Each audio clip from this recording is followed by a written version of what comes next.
kamu yang belum bergabung ya. Bentar ini. Oke, selamat pagi semuanya ya. Baik, pagi ini kita bicara untuk masih neoplasm atau ICDO ya nanti yang terkait di mana ICD-10-nya ada di situ di C dan D, nanti yang khusus di ICDO ya. Sebenarnya sama saja ya. Seperti yang sebagai gambaran yang sebelumnya itu saya mengatakan kan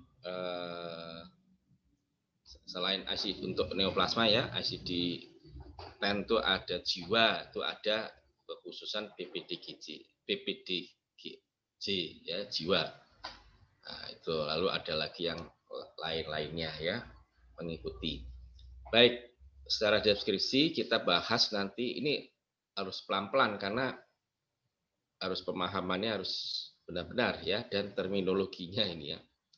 Jadi pembahasan materi ini meliputi khusus ya kekhususan dan aturan pengkodean tumor ganas ya karsinoma itu ya dan yang tidak ganas ya sesuai di ICD-10 pada bab 2 itu yang C ya C dan D ya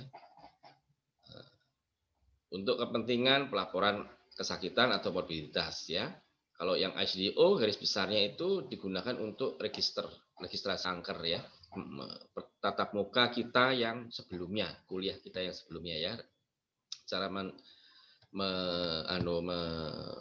data kanker dan sebagainya ya. Nah, kalau mereka pasti harus pakai ICD-O juga. Nah, untuk di rumah sakit atau di klinik atau puskesmas sekalipun ini jarang ya.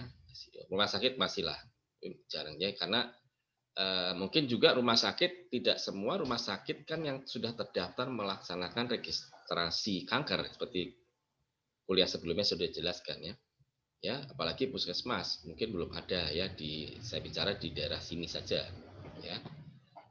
Baik, lebih lanjut lagi ya, ini kita lewat aja ya tujuan pembelajarannya menjelaskan ya. Nah, mulai di sini. Jadi sama aja. Nih ya, kebaca ya. Febrina, terlihat di monitormu ya. Jadi kalau kita bicara di ICD-10, itu masalah neoplasma kan di bab 2 ya, C ya. Di mana kelompok besarnya itu kan ada yang C00 sampai 75. Neoplasma marginal. Nanti yang D itu kan lebih mengarah ke benign ya, Cina ya. Ini sudah saya ulangi yang sebelumnya ya, kuliah kita yang awal untuk neoplasma ya. Situ dibagikan dinyatakan atau diduga adanya primer ya, asal lokasinya tertentunya diketahui apa tidak ya, terus ada yang kecuali jaringan limfoid ya, hematopoietik ini apa nih, sudah kemarin juga sudah saya jelaskan ya kuliah pertama. Jadi jaringan hematopoietik itu ya darah ya, masalah darah, jadi seperti nanti sakitnya leukemia kan gitu ya, dan jaringan ikat ya. Oke, lanjut lagi. Ini pembagiannya blok-bloknya kalian mestinya harus hafal ya. Jadi kalau membicarakan masalah organ-organ neoplasma ganas atau karsinoma ya, organ-organ wanita, organ-organ pria ya. Tetapi yang wanita ini harus kamu pahami. Yang C50 ini payudara, breast. C51 dan 58 ini organ wanita. 60-63 ini organ-organ pria. Pertanyaannya kok C50 kok nggak masuk di female genital organ ya? Tidak dimasuk ke genital perempuan. Jawabannya gimana? Coba, siapa yang bisa nggak? Mungkin Dio atau yang lain, Anggara. Anggara kameranya mana nih? Jika Anggara nih. Orangnya nggak datang ya, hanya on aja ya. Ya, jika Anggara mana?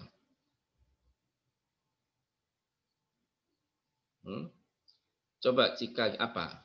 Kenapa yang C50 payudara ini nggak masuk di dalam organ genitalia female, perempuan?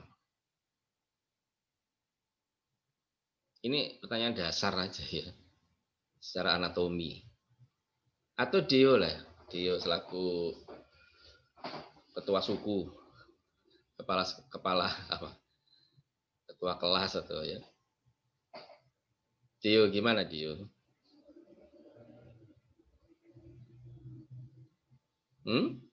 Halo, putus ya? Bisa nggak mendengar penjelasan saya? Hisam, Hisam bisa mendengar pakai headset tuh? Bisa? Bisa, Pak. Nah, coba. Pertanyaan saya, kamu tahu tadi kenapa kok C50 itu tidak dimasukkan di dalam kelompok yang female genital organ?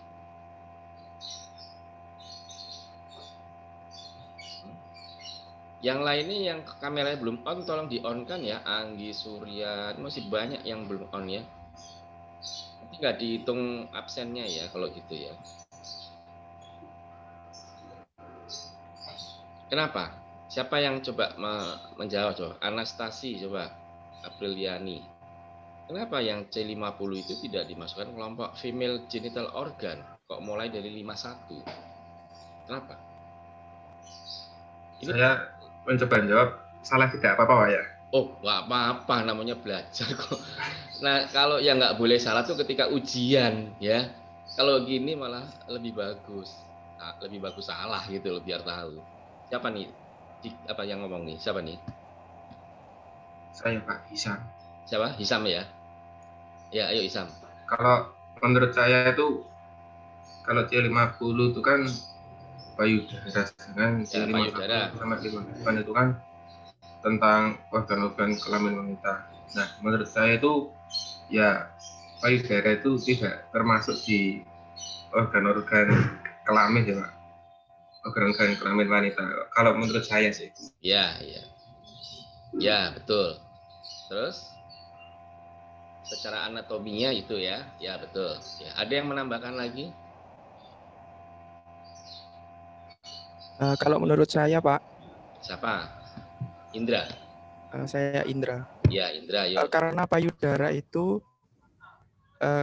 kalau menurut saya itu payudara itu punya laki-laki sama perempuan punya payudara. Iya, Jadi betul. tidak masuk di female Betul. dan male. Nah, jadi Hisam sama Indra ini udah benar ya. Jadi pertama memang bukan kelompok organ genitalia. Genitalia itu organ apa? Reproduksi ya.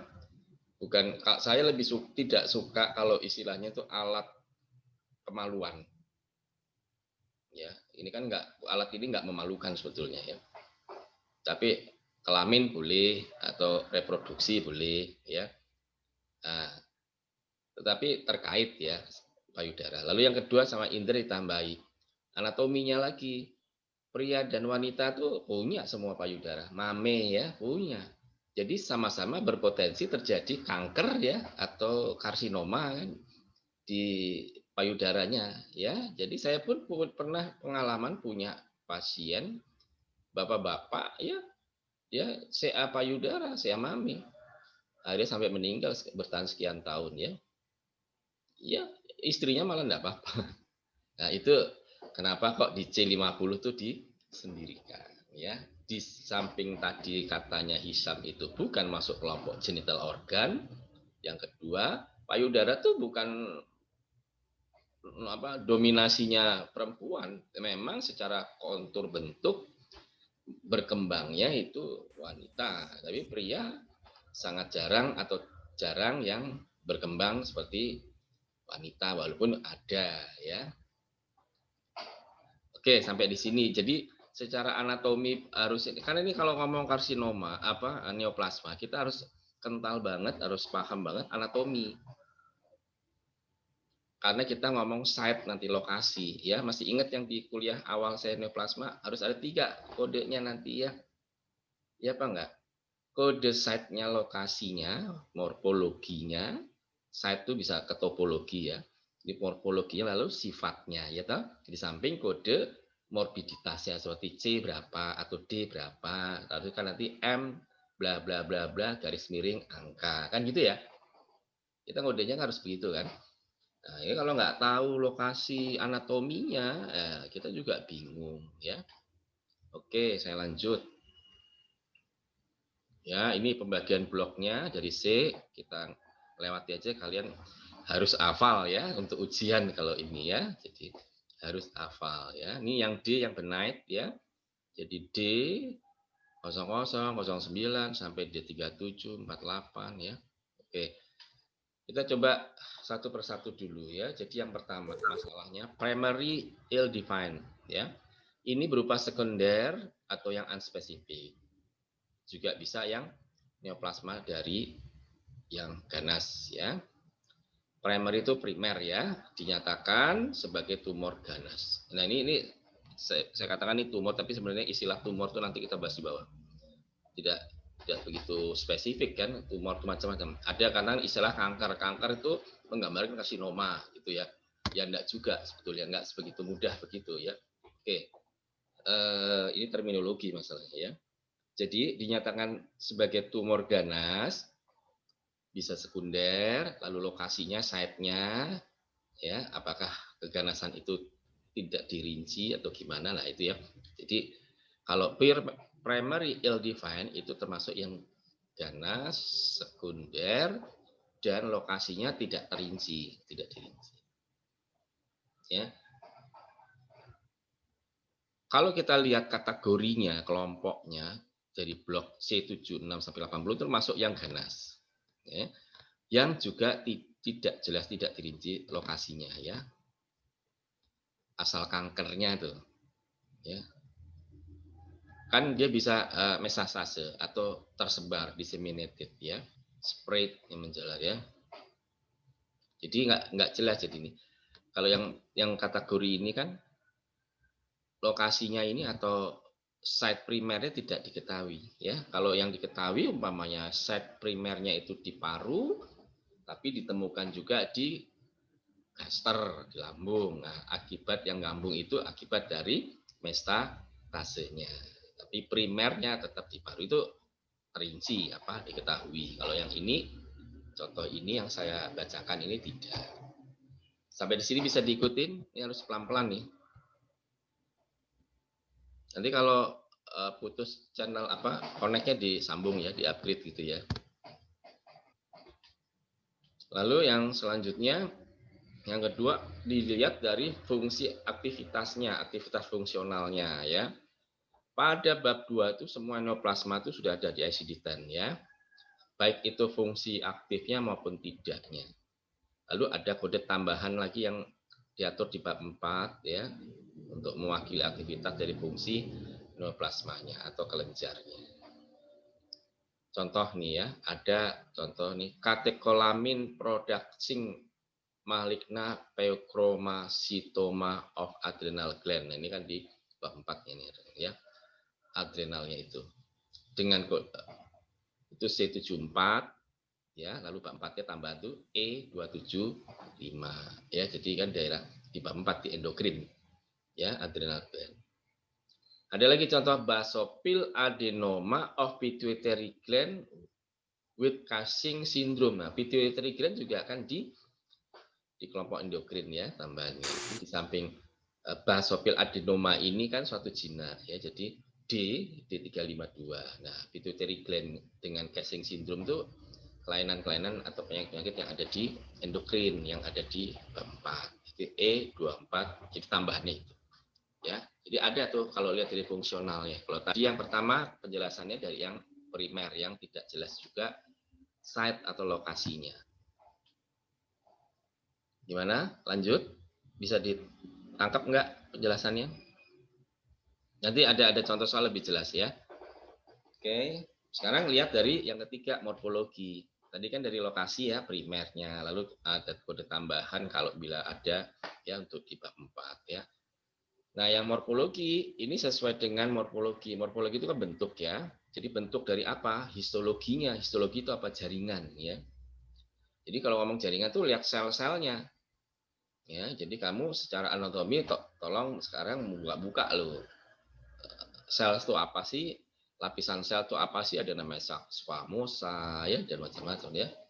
Nah, ini jadi morfologi histologinya, morfologi jenis selnya ada grup neoplasma yang maligna, yang ganas. Itu salah satunya namanya karsinoma. Contohnya squamous, ini nama histologi selnya ya, jaringannya ya di squamous yang paling yang atas yang bisa kalau kulit kita tuh bersisik. Nah, itu squamous ya yang hilang. Squamous adenokarsinoma. Jadi ini pasti ganas karena ada karsinoma. Ganas yang lainnya apa? Sarkoma, ya. Contoh mesotelioma lipoma itu masuk dalam sarkoma. Lalu yang hematopoietik tadi jaringan leukemia, ya. Terus yang lainnya ada spesifik dan yang site spesifik tipe, ya.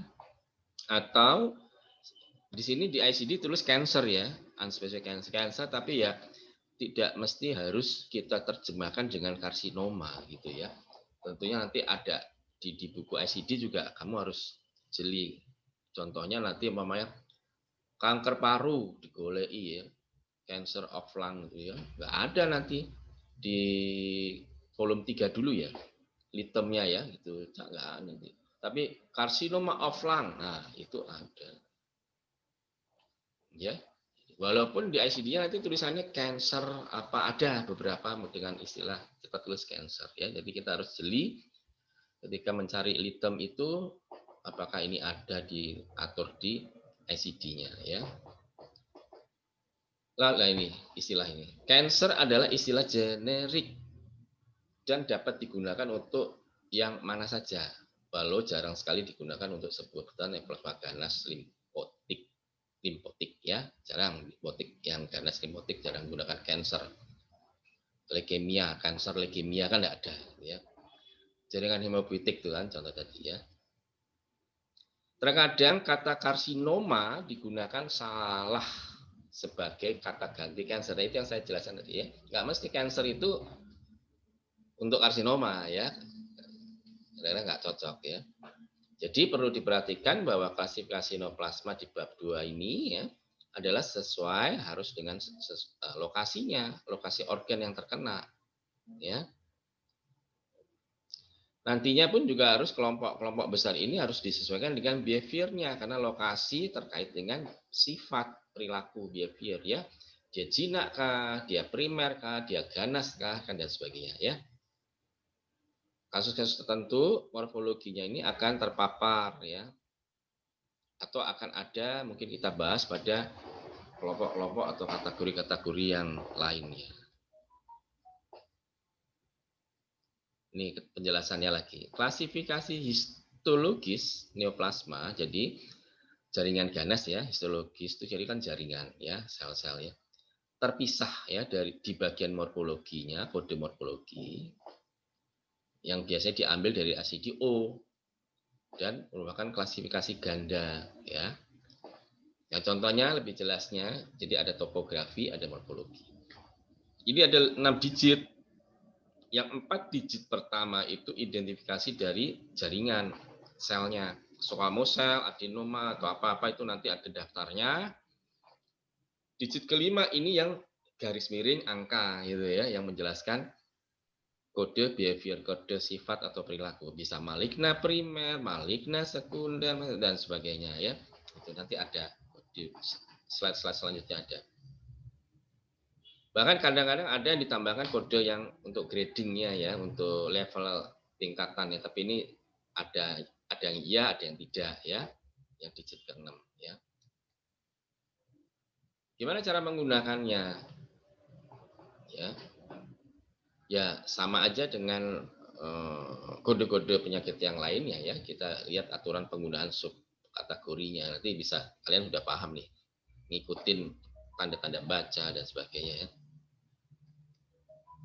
Sekarang yang neoplasma yang ganas yang tumpang tindih, artinya batas lokasinya, site location-nya itu bisa dikatakan tumpang tindih ya.